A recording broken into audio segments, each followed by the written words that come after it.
Just to complete the discussion we've been having regarding ribit and modern economy.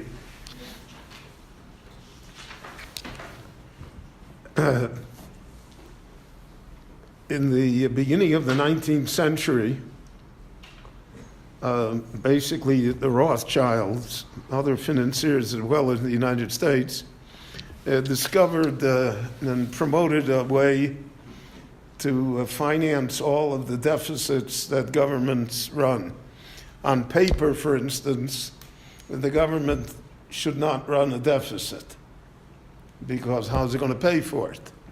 So the only way to pay for it used to be by raising taxes, duties, tariffs, fees, whatever you called, but that's how government survived. The Rothschilds came up with a brilliant idea, and that is that governments would sell bonds. Investors would buy bonds that would give them a certain percentage of interest, and the bonds would mature over a period of years. And then they would continue selling bonds, and they say, kick the can down the road. And this enabled them to finance, for instance, the Napoleonic Wars, when the Rothschilds financed both Napoleon and the enemies of Napoleon, so that whoever won, they won. And the system of the bonds was, how do we view that? Is the government included in the din of ribis? So yesterday I discussed with you whether the corporations are included in the din of ribis, because they're not, so to speak, a person. And the Torah speaks to people. This is a different entity. So government is certainly a different entity. Who's the government? So governments are allowed to collect interest, or they're allowed to borrow money on interest. And so then this was a discussion in the poskim. The first generation of the Rothschilds were observant Jews. Even the second generation, most of them were observant, except the French Rothschild, James. So they didn't do business on Shabbat, and they were not interested in violating any of the laws of the Torah. So they're the ones that posed the shaila to the rabbis of the time, whether or not the bonds that were floated, let's say Nathan Meyer Rothschild floated the bonds for the British, for the Duke of Wellington when he was the Prime Minister. So did the Duke of Wellington need a heter iske? If Jews bought the bonds, and the Rothschilds were very heavy in it, and they got fees and they got interest, etc. Were they allowed to do that? So therefore, a heter iske was developed. It's like a super heter iske, to allow Jews to buy bonds from the government and accept interest. And that heter iske was simply based on the fact that the Jews were never a state, and the Jews never had a majority anywhere.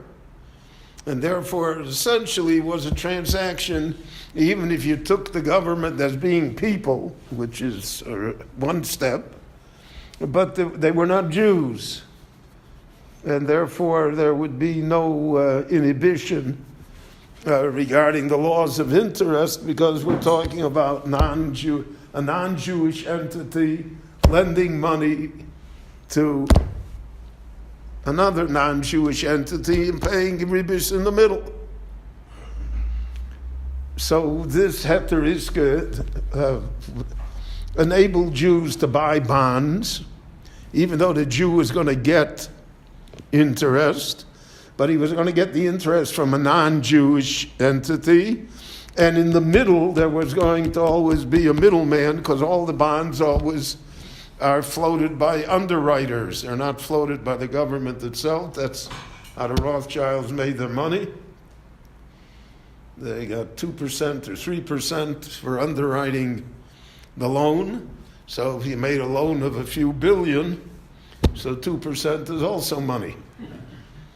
And Montefiore, who was Rothschild's brother-in-law, was very active in it. And he was a millionaire by the time he was the age of 30. He was more than a millionaire, and he retired.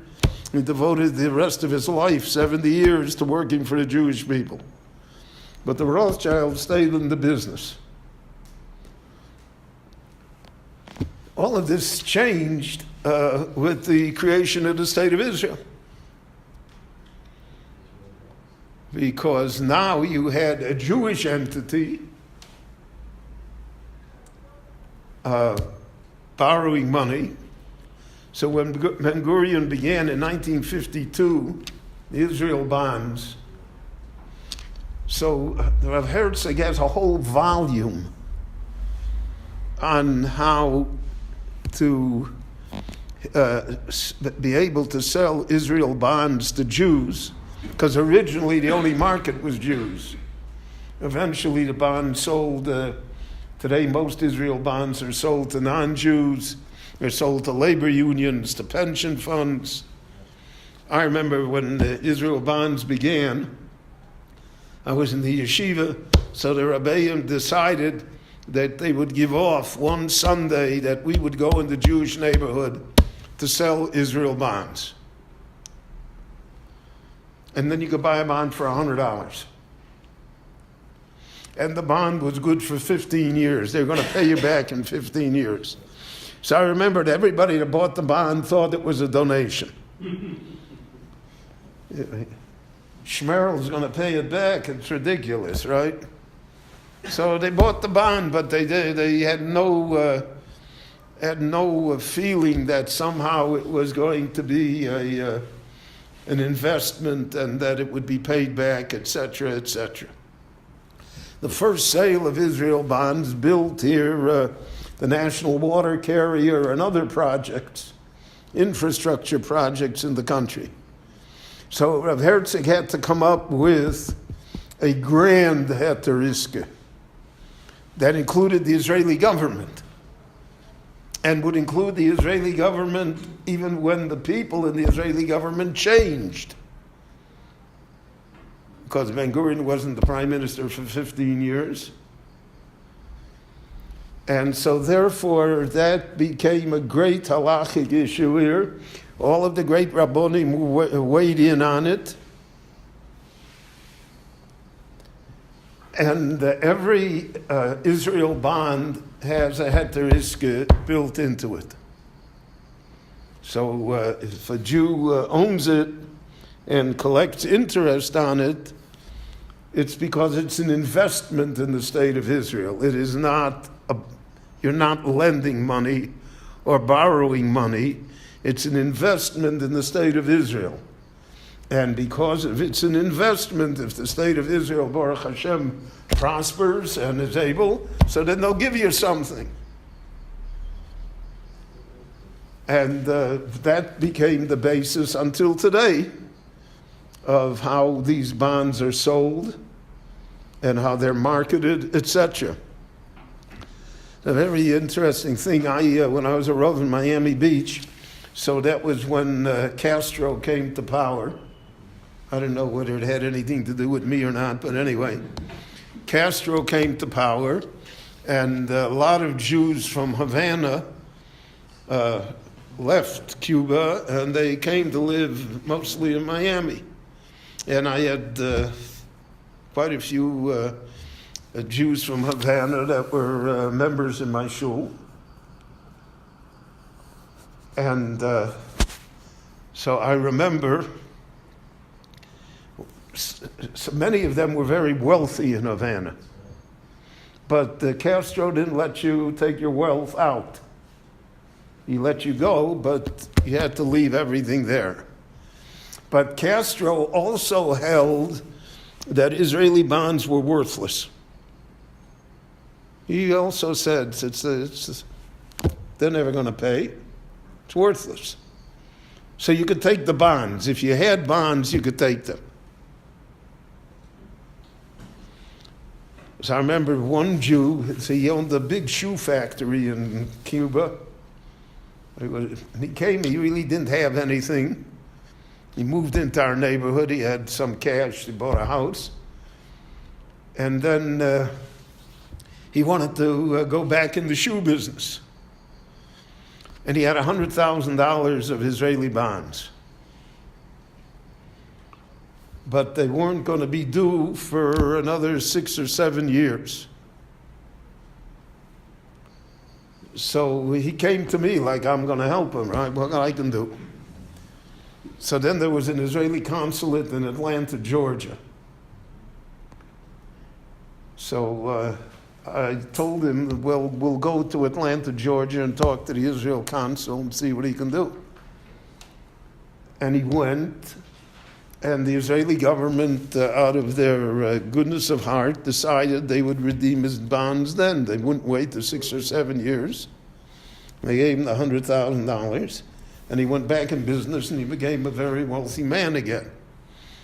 But I remember when we walked out of the office, he was very disappointed.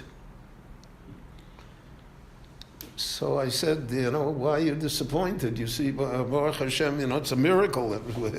You're going to be on your feet again. He said, you don't understand. He said, Ben Gurion came to Havana when he made the trip to the United States. He came to Havana too, and he sold bonds.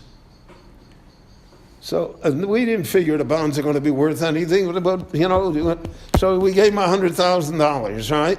He said, I could have given him $1 million. And I would have $1 million worth of bonds. So that was one way of looking at it. But the way I always looked at it is that you never wager against yourself. You never bet on yourself to lose. And so that was what was involved here. I think Israeli bonds pay very well. They pay absolutely. Israel bonds is AAA rated. I mean, it's already 60 years that they paid every time, and the dividends, and they pay not a great rate of interest, but for bonds they pay a good interest. And so one of the great accomplishments of the Jews in the United States is they got the labor unions to invest their pension funds in Israeli bonds. I would say that perhaps 30 to 40% of all Israeli bonds are held by American pension funds, which helps diplomatically also. Because once you're invested in the country, then you have a different view of it. And so the question is, how long can this go on? Because you keep on kicking the can down the road. America owes, 21 billion, trillion, whatever. Then China's got the bonds, right? Eventually China's... right? They stopped counting. They stopped counting already. So there's no... but eventually, logically, you would have to say that eventually, somehow, it's got to come to a head. But as long as it doesn't come to a head, we all enjoy the ride. And so therefore, it's all done through this heteriska, which allows all of these things to be converted to investments, and we don't treat them as loans, and therefore the shaila of ribit is not serious.